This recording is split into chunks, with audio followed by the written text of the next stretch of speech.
All right, everybody, good afternoon. We've got one more video to go through with Nehemiah Pritchett, and this will be the notes from some of the games that I watched with him involved.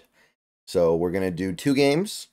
First game is going to be last year. Both these games are from 2023, which is the most recent year, so it's the year we care about the most anyway. First game is going to be at LSU. So this was quite a challenge for him. At LSU, that means Jaden Daniels, that means Malik Neighbors, that means Brian Thomas Jr. That's not fun. That's not fun for a cornerback. He did not get graded out particularly well in this game, but I'm going to go ahead and say it before we get started here. I was pretty impressed with most of what I saw from him, even in this game. Maybe the ultimate challenge for any receiver in college football.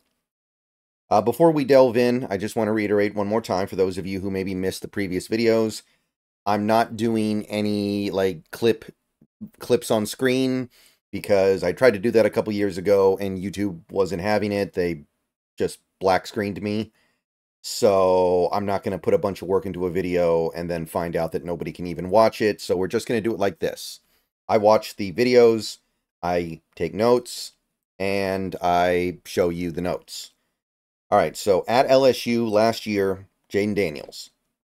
Nehemiah Pritchett played 48 snaps, 29 of them in coverage, had 2 tackles, allowed 2 catches on 4 targets, 29 receiving yards, and 1 PBU, 1 pass breakup, as they call it.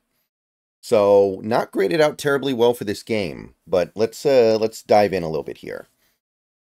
So, generally speaking, and this was the case for quite a few Auburn games last year, but I definitely noticed it in this game. Not as much as our next game, though.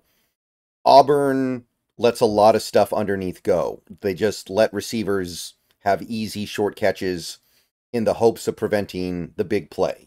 So, on a lot of plays, you see Auburn defensive backs just lined up 6 yards off the line of scrimmage, and then at the snap, they just start sprinting backwards because their concern is, I don't want to get beat over the top, which is understandable, but it's also frustrating when you're trying to evaluate cornerbacks, right? That being said, Nehemiah Pritchett was somebody who was kind of going back and forth between playing passively and playing very aggressively. Like on the second snap of the game, he hit a press on Brian Thomas Jr. and then ran vertically with him, and he looked good doing it. He looked comfortable doing it, and you could see on some of these plays, he's not afraid. He's not afraid of getting into a receiver's grill and trusting that he'll still be able to get back if he needs to. On that play, however, the second play where he hit the press on Brian Thomas Jr., it was a running play up the middle. Running back ended up breaking off a long run. Pritchett, a little bit lackadaisical, trying to make the tackle deep down the field. It was already a big run. Pritchett had nothing to do with that. But it was just kind of like a, oh, I'm going to try to make it look like I'm tackling, but I'm not really giving the good effort that I need in order to actually stop this play from getting even worse. So immediately right off the bat, you can see his weakness as a player. But overall, coming off the line of scrimmage with these LSU receivers, when he's lined up right in front of them, like right in their grill, his footwork looks good. It looks pretty good to me. Like I'm looking at these plays and I'm thinking to myself, these are some of the best receivers in all of college football, and he's manning up with them, and it looks pretty good. And on a vast majority of these Jaden Daniels dropbacks, he's not even looking Pritchett's way. And when he does, he usually doesn't end up throwing the ball. So I think that he, generally speaking, held up really well here. On a lot of these reps where he's on the outside, up next to a receiver, I think he does a good job of forcing the receiver toward the sideline when they release off him, and then running stride for stride with them down the field. It gives them very little room to work with on the outside, and it's something that he's consistently doing. Mostly he lines up on the right side of the offense, but sometimes he does move. This was opposed to the Alabama game where he was pretty much always lined up on the left side. So is a little bit of versatility there, able to line up on either side. Overall, it seemed like Auburn wanted Pritchett to play up close to the receivers at the line, and then they had their other defensive backs play soft. Not every snap, but a lot of snaps it felt like he was the guy they trusted, and the other guys they just wanted 6, 7 yards off to prevent the big play. Second LSU drive of the game, he missed several plays near the end of the drive. I'm not sure what happened. I'm guessing they're rotating players in and out because of LSU's offense being so exhausting to deal with. He lined up in the slot on Neighbors on a play inside the 15. Neighbors actually got targeted in the end zone, and it went incomplete. It wasn't really a PBU, but Pritchett was in coverage. It was good coverage, and the throw was off, partially because the coverage was good and incomplete. So good coverage there. There was a wheel route that LSU ran that ended up being a big play. I think it ended up getting, into the red zone. Pritchett down the field pushes the running back out of bounds. Nothing that happened on the play was really his fault. He was just the guy who came up and made the quote-unquote tackle. But big play for LSU's offense. There was one play shortly after that where he gets off a lazy Malik Neighbors block and is partially involved in a tackle on the running back for a short gain. So that was more, to me, it seemed to be a product of Neighbors being a little bit lazy rather than Pritchett doing a great job getting off the block or anything like that, but he still got involved in there. As the game goes on, you're starting to see a few more reps where he's 6 to 7 yards off the line of scrimmage, which is... There are a lot of plays where it feels like LSU could just take a free 8 yards over and over and over again, and they're not doing it. Jaden Daniels wants to make big plays. He wants to hit stuff deep down the field. And Auburn, I think, is actually doing a pretty good job taking that away from him, trusting that he doesn't have the discipline to just keep taking the short pass. There was one play where he was playing off the line of scrimmage. Receiver ran a comebacker, and I really like how quickly he crashed down on it.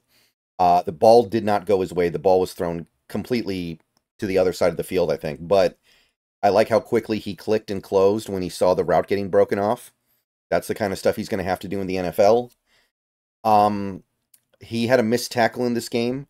He was going for a big hit on a running back, and the running back basically just shoved him out of the way. It was like a stiff arm. Now, I don't want to say that the missed tackle was all bad, because it's the impact forced the running back to stop, and he got tackled for like a 2-yard gain. If Pritchett had brought him down on impact, it would have been a no gain. But the running back was able to squeeze out an extra yard because he got stiff-armed, which, it's certainly not the end of the world, but it does... You are starting to see some of the weaknesses of his game. His PBU in this game was actually a really nice play. Neighbors basically ran a short little curl route. Daniels ended up scrambling around, trying to do something off script, trying to do something outside the pocket, and Neighbors just took off deep down the field, and Pritchett was one-on-one with him, running vertically, and Daniels threw it up. Pritchett stayed with him and knocked the pass down. It was a really impressive rep. Definitely something that stood out to me. Doesn't let Neighbors get behind him. Neighbors being one of the faster receivers out there, and was able to bat it down. There was a end around to Neighbors for a first down where he couldn't quite get off the block. But on the very next rep, he was jamming the receiver at the line of scrimmage, very physical, and the receiver couldn't really get off of him. The receiver was just kind of stuck there around the line of scrimmage for most of the play. There is a lack of motivation on his part to get involved on a lot of the LSU running plays. I do notice that. There was one play where he came up on Jaden Daniels to make a tackle inside the 5 to save a touchdown. Near the end of the game, he allows a catch on a 7-yard comebacker, playing with a lot of cushion, just kind of surrendering the short stuff, and Jaden Daniels finally takes it. He does make a really nice tackle immediately after the catch, just a solo tackle, bringing him down right after he brings the ball in to prevent further yards. Another catch he gives up on a 10-yard curl. It was, he was running stride for stride with him down the field, and then the receiver broke off the route. It might have been Neighbors, and he couldn't quite stick with him at the break.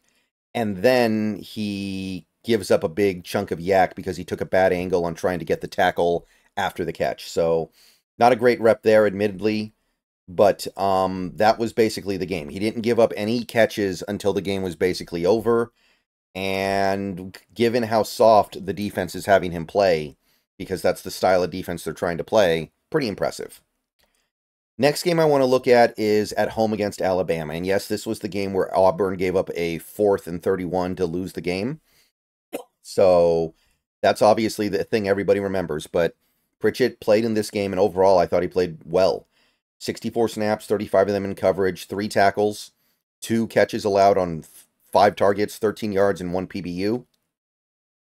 The thing that really stands out about this game is pretty much every play, every Auburn defensive back, including Pritchett, is playing 7 yards off the line of scrimmage, and at the snap, they just start sprinting backwards.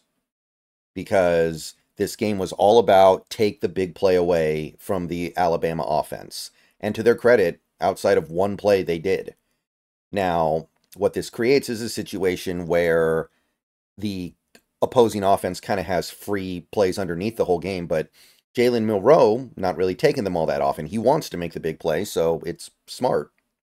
So, very first or second play of the game, he allows a 10-yard catch along the right sideline, and he's playing very soft. He's basically just saying, okay, here's your free 10 yards, just I'm not going to let you get behind me. Pritchett quickly comes up to push him out of bounds after the catch, but it's about a 10-yard catch. You wouldn't call him decisive on a lot of these running plays. He has a chance to affect the play. He doesn't take it. And pretty much every play, he's just protecting over the top. And it's in a way that feels like physically he doesn't need to because of his deep speed. I know Alabama has some receiver talent, but it's not like some previous years where they had Devontae Smith or Julio Jones or anybody like that. So I don't really know why this is the approach they're taking, but it's clearly a coaching thing. He allowed another quick 6-yard comebacker, playing really soft, just basically running or backpedaling back at the snap. And it was an extra 12 yards in yards after the catch as well. So 18-yard completion. However, I don't think PFF gave that completion to him because he was so far away from the receiver. And looking at the play, I think that was fair. He was certainly in the area when the play started. That was his area, but he vacated it so quickly. I think they ended up crediting it to the slot defender. Whiffs on a tackle opportunity on an off-tackle run. I like the way he decisively came up and tried to make the tackle, but he leads with his shoulder, ends up basically diving at the air. It's a pretty ugly rep. Gives up a few extra yards that didn't need to be given up. He was in the general vicinity for a 20-yard throw to a wide-open receiver over the middle of the field, but the ball was underthrown, incomplete.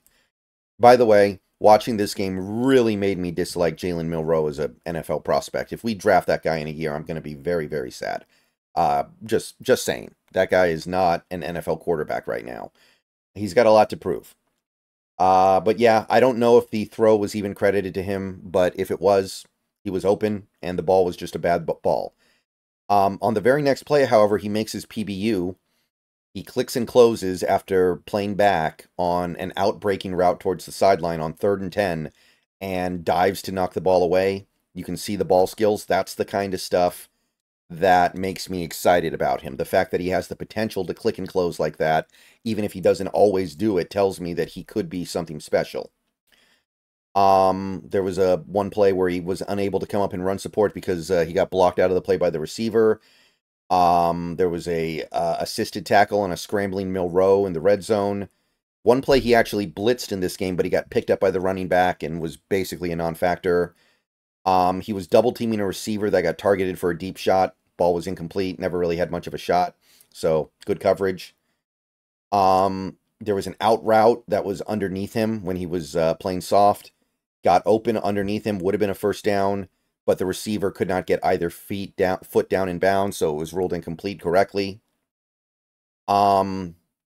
He gave up a 5-yard comebacker and then missed the tackling after coming up trying to make it. It was just kind of a thing where he slipped off, but there were 2 teammates there to make the tackle immediately after he missed it, so no harm, no foul. On the 3rd and 20 scramble by Jalen Milroe, where he picked up 19 yards, Pritchett was actually the guy who knocked him out right at the sticks. It was a really nice, big shoulder hit to knock him back and make sure he couldn't get the first. It forced the 3rd and inches that Alabama did pick up on the next play. And he was nowhere near the fateful 4th and 31 touchdown pass that won the game. So can't put that on him. So another game where I was mostly happy with what I saw from him as a cover corner. All right, that's all I got on Pritchett. See you guys later. Go Hawks.